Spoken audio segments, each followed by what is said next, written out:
This is a demonstration of the Consolidated Time Lock Company's Concussion time lock. And this was made in about 1893. Consolidated made at least two different varieties of concussion lock, and another one is described on my website. This one is a single chronometer movement, while the other one was a dual chronometer movement. Since this is a single chronometer movement, it is also equipped with their anti-lockout device, and that is seen over to the left. So now we will go into a series of videos that will demonstrate the anti-lockout device and how it works when the timer is both not running, which is when it is supposed to work in order to override the timer in case it fails, because it is only a single timer, and the way that it cannot operate if the timer is working, so that you can't deliberately override a working timer and thus gain access to the safe.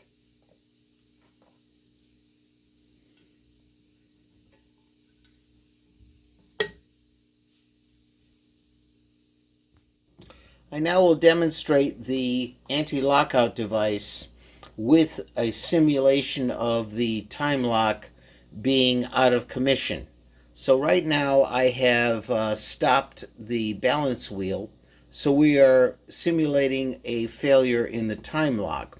So now I will engage the anti-lockout device, and it will do what it should do, which is to put the lock off guard.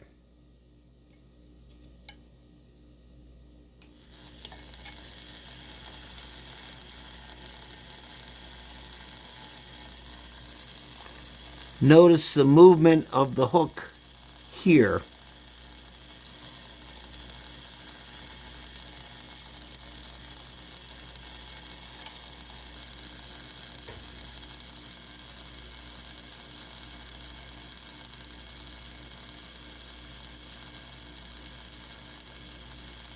And now you're beginning to see the hook move.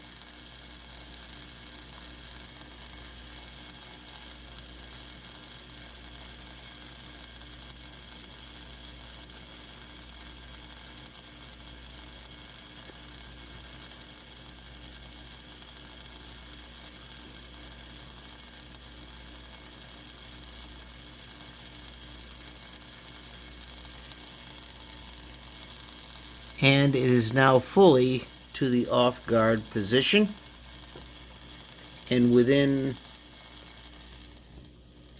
a short period of time, now the automatic lockout system has shut itself off.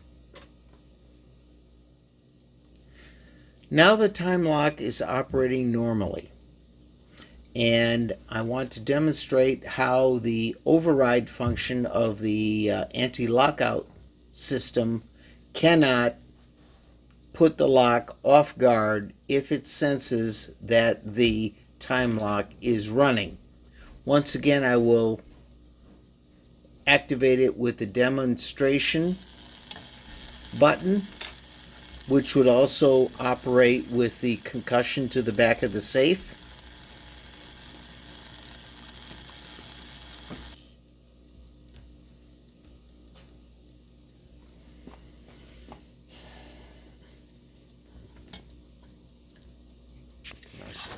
Now we'll demonstrate how this override mechanism is defeated. It has now put the hook off guard, but if I just turn the time lock back to working, you will see within a few seconds it overrides the lockout device and causes the hook to come back. Now normally the lockout device would not be allowed to do this if the time lock were running consistently. But this is just a demonstration of how the fact that the time lock begins working overrides the lockout mechanism.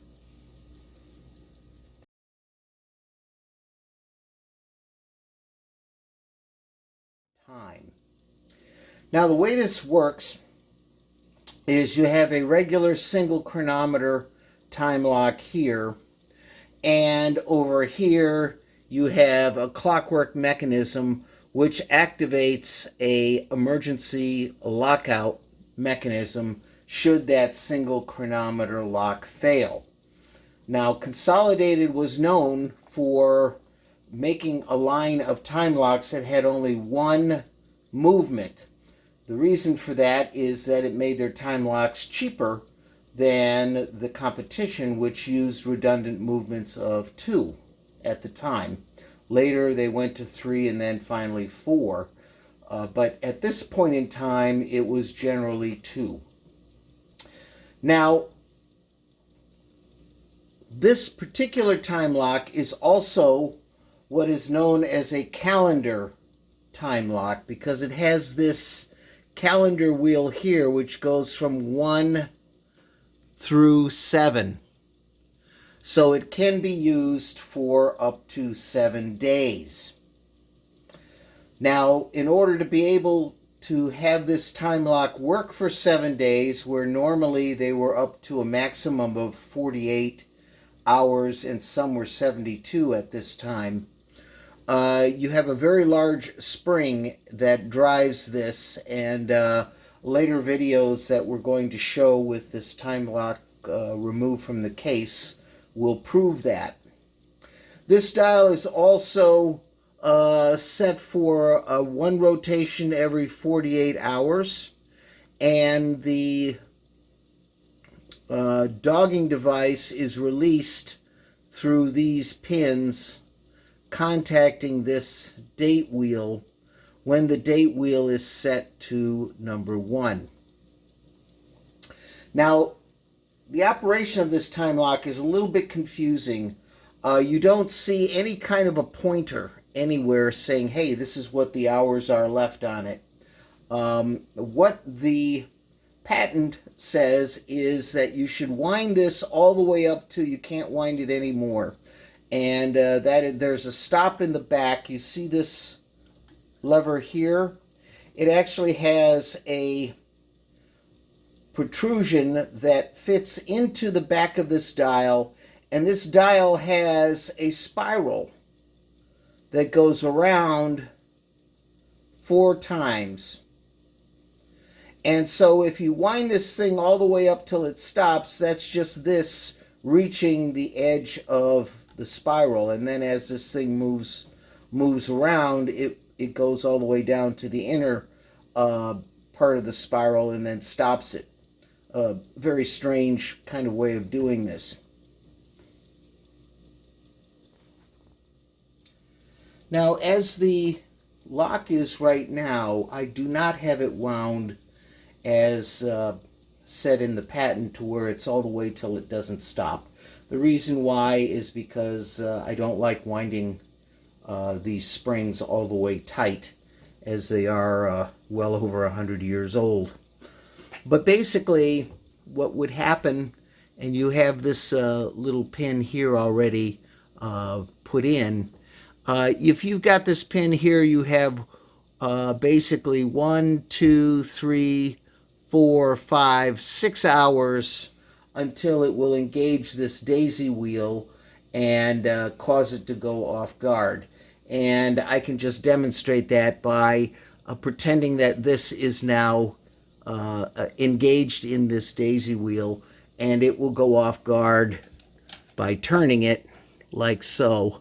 And you will see the hook on the bottom begin to move.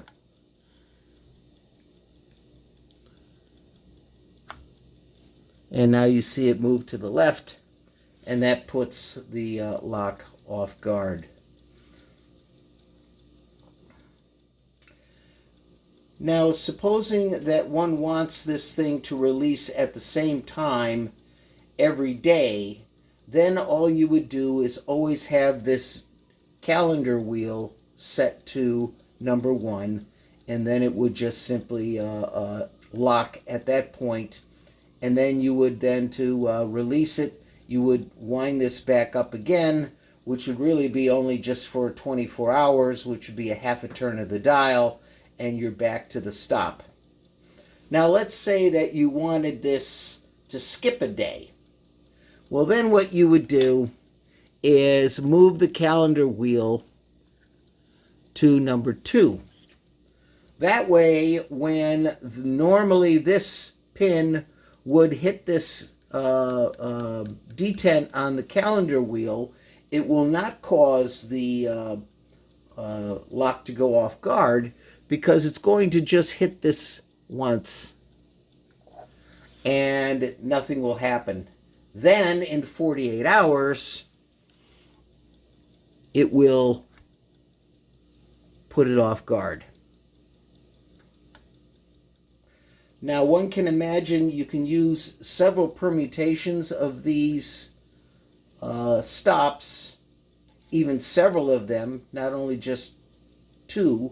And we have 2 here because it's a 48-hour dial. But if you wanted this to open at odd times, you could add another pin anywhere that you liked. Also, if you wanted to keep the safe if you wanted the lock to stay on guard for a long period of time, you could actually move this daisy wheel all the way up to 7 days, and then take out one of these pins, and you could then actually have this thing, or excuse me, you keep the 2 pins in because it's a 48-hour dial, not 24 hours. And you can then have this on guard for a full 7 days, because once again, each pin is going to engage this every 24 hours. So there's your day 1, day 2, day 3, 4, 5, 6, 7, and then it goes off guard by pushing the hook.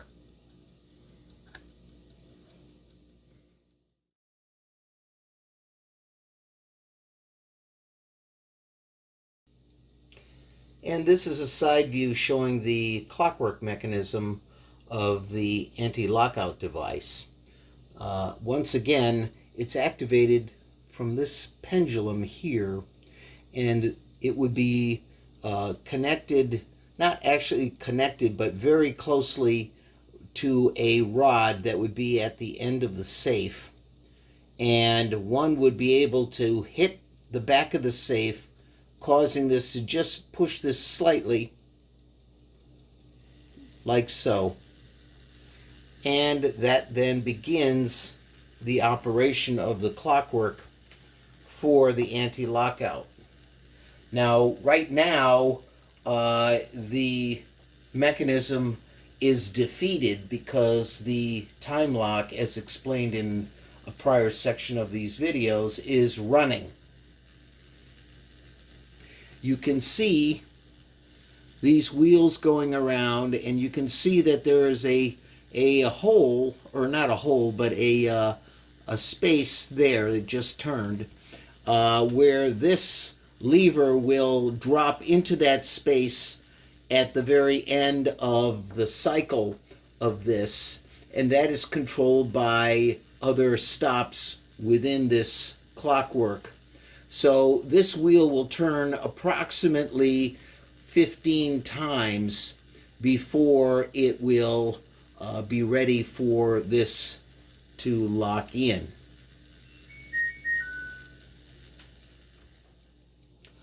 One thing also to note is that the springs here are much, much larger.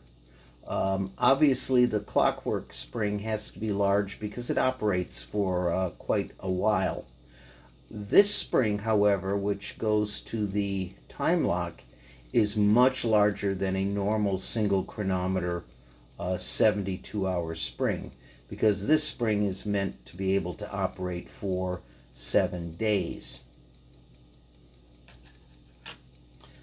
And that is because this is a calendar time lock, as explained. And this clip is really just a little bit of eye candy.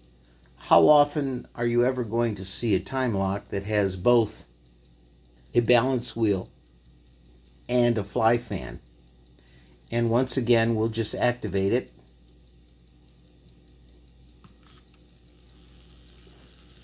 In the patent drawings, Dalton had actually had a concept for the fly fan as it was actually done in production, but he also had whimsically envisioned a ball fly governor, like what you see on a steam engine rotating, which would then move up and down with the speed of the wheel train. Now that would have been truly wonderful if it had actually gone into production.